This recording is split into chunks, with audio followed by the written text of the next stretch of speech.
75 साल का हमारे पास अनुभव है। हमारे पूर्वजों ने जो कुछ भी रास्ते बनाए उससे हमने सीखा है। हमारे पास एक बहुत बड़ी विरासत है।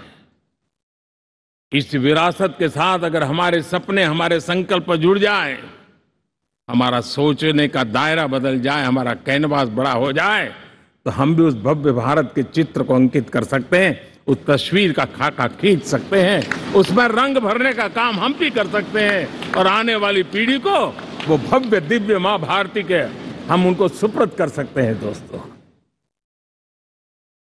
अमृतकाल के 25 वर्षों में भारत को अब बड़े कैनवास पर काम करना ही होगा। अब हमारे लिए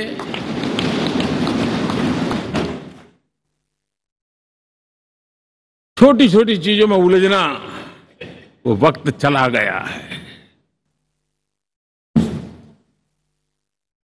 हमें आत्मनिर्भर भारत बनाने के लक्ष्य को सबसे पहले परिपूर्ण करना चाहिए और हमसे शुरुआत होती है, हर नागरिक से शुरुआत होती है।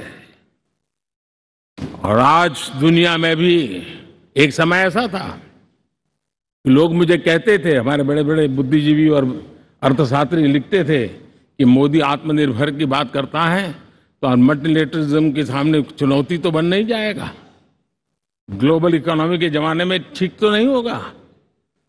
लेकिन 5 साल के भीतर भीतर देखा, दुनिया भारत के आत्मनिर्भर मॉडल की चर्चा करने लग गई है।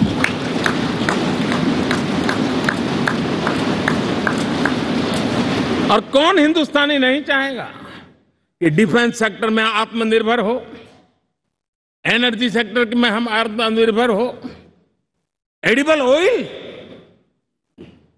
क्या इस देश को आत्मनिर्भर नहीं होना चाहिए? कृषि प्रधान देश हम कहते हैं, खाने का तेल क्या देश बाहर से लाएगा? बहुत समय की मांग है कि हमें आत्मनिर्भर भारत को संकल्प को पूरा करना, ये हम सबका दायित्व है।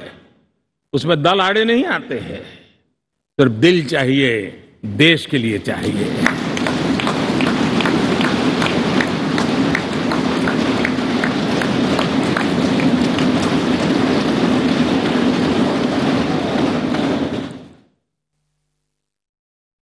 हमें अब मैन्युफैक्चरिंग सेक्टर में दुनिया में सर्वश्रेष्ठ बनने की दिशा में ही कदम रखने होंगे। और मैंने एक बार लाल किले से कहा था, जीरो डिफेक्ट जीरो इफेक्ट। हमारे प्रोडक्ट में कोई डिफेक्ट ना हो, हमारी प्रक्रिया में पर्यावरण पर कोई इफेक्ट ना हो, ऐसा जीरो डिफेक्ट जीरो इफेक्ट वाला हमें दुनिया के सामने मैन्युफैक्चरिंग क्षेत्र में जाना हो। हमारे डिजाइनर, हमारे यहां निर्माण हो रही डिजाइन्स, हमारे सॉफ्टवेयर, हमारे एग्रीकल्चर प्रोडक्ट्स, हमारे हस्तशिल्प, हर क्षेत्र में अब हमें वैश्विक मापदंडों को पार करने के इरादे से ही चलना चाहिए, तब जाकर के विश्व के अंदर हम अपना झंडा फहरा सकते हैं। मेरे गांव में मेरा सबसे अच्छा माल हो, इतनी बात नहीं चलेगी। मेरे राज्य में मेरा सबसे अच्छा प्रोडक्ट नहीं चलेगा, मेरे देश में मेरा सबसे अच्छा प्रोडक्ट नहीं चलेगा, दुनिया में मेरा प्रोडक्ट सबसे अच्छा होगा, ये भाव हमें पैदा होगा।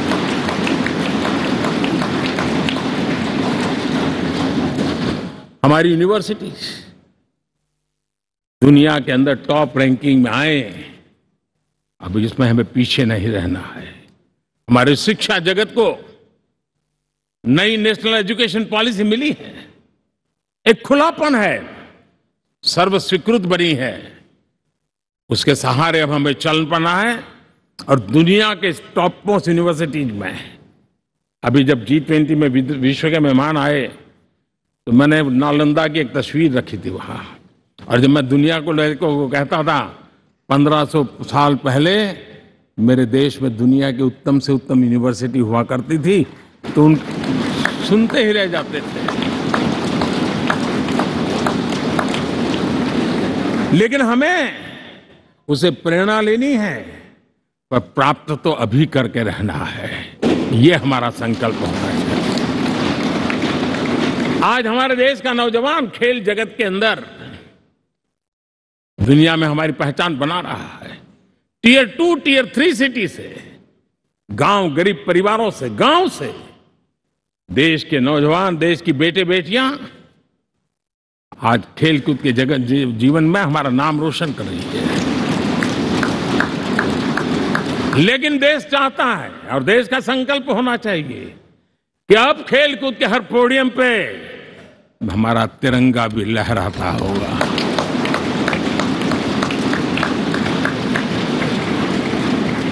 हमें अब पूरा हमारा दिमाग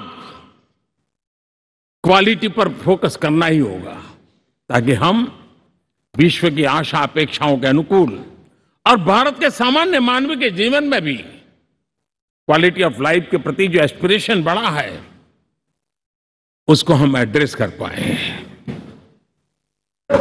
और जैसे मैंने कहा कि हम भाग्यवान हैं कि हम उस समय काम कर रहे हैं जब समाज अपने आप एक एस्पिरेशनल सोसाइटी है।